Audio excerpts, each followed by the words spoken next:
ഇന്ത്യയിലെ ഏറ്റവും സ്വാധീനമുള്ള മാധ്യമ സ്ഥാപന ഉടമകളിൽ ഒരാളും സി എന്റർടൈൻമെന്റ് എന്റർപ്രൈസസ് ലിമിറ്റഡിന്റെ ചെയർമാനുമായ ഡോക്ടർ സുഭാഷ് ചന്ദ്ര ഇന്ന് ജന്മദിനം ആഘോഷിക്കുകയാണ്. ഇന്ത്യയിലെ പ്രക്ഷേപണ മേഖലയെ ഒരു പുതിയ യുഗത്തിലേക്ക് നയിച്ച വ്യക്തി കൂടിയാണ് ഡോക്ടർ സുഭാഷ് ചന്ദ്ര. രാജ്യത്തെ കോടിക്കണക്കിന് ഡോളർ ആസ്തിയുള്ള വിനോദ വ്യവസായത്തിന് അടിത്തറ പാകിയ ഇന്ത്യയിലെ ആദ്യത്തെ സ്വകാര്യ സാറ്റലൈറ്റ് ടെലിവിഷൻ ചാനലിന് തുടക്കമിട്ടതിന്റെ ബഹുമതി ഡോക്ടർ സുഭാഷ് ചന്ദ്രയ്ക്ക് സ്വന്തം. സ്വകാര്യ സംപ്രേഷണം സാധാരണമാകുന്നതിന് വളരെ മുൻപ് തന്നെ അദ്ദേഹം ZTV ആരംഭിച്ചിരുന്നു.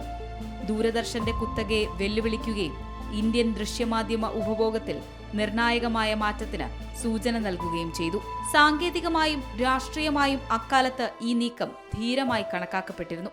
അത് വ്യവസായ വികാസത്തിന്റെ ഒരു തരംഗത്തിന് കാരണമായി. തൊട്ടുപിന്നാലെ ഇന്ത്യയിലെ ആദ്യത്തെ സ്വകാര്യ വാർത്താ ചാനലായ സി ന്യൂസും അദ്ദേഹം ആരംഭിച്ചു.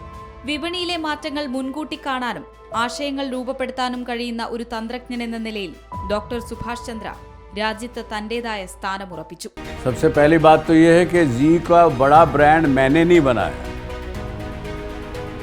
जो व्यूअर्स हैं मेरे उन्होंने बनाया.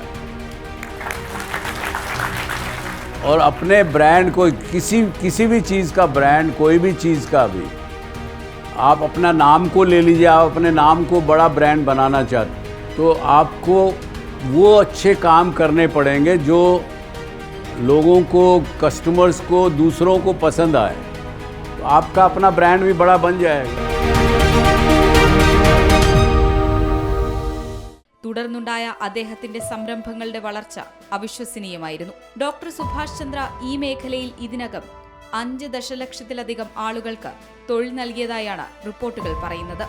അദ്ദേഹം പടുത്തുയർത്തിയ മുൻനിര ബ്രാൻഡായ സി ആഗോള ഉള്ളടക്ക ശക്തി കേന്ദ്രമായി വളർന്നു. ബ്രോഡ്കാസ്റ്റ്, ഡിജിറ്റൽ, സിനിമ, സംഗീതം, ലൈവ് പ്രോഗ്രാം എന്നിവയിലൂടെ 190 രാജ്യങ്ങളിലായി കോടിക്കണക്കിന് പ്രേക്ഷകർക്ക് മുന്നിലെത്തി.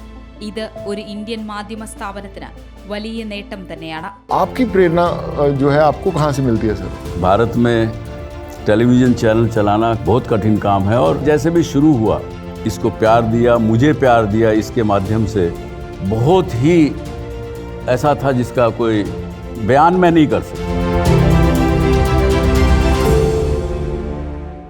SL ഗ്രൂപ്പിന്റെ കീഴിൽ പാക്കേജിംഗ്, അടിസ്ഥാന സൗകര്യങ്ങൾ, വിദ്യാഭ്യാസം, സാങ്കേതിക വിദ്യ, വിനോദ സംരംഭങ്ങൾ എന്നിവ ഉൾക്കൊള്ളുന്ന വൈവിധ്യമാർന്ന ഒരു പോർട്ട്ഫോളിയോ അദ്ദേഹം വളർത്തിയെടുത്തു.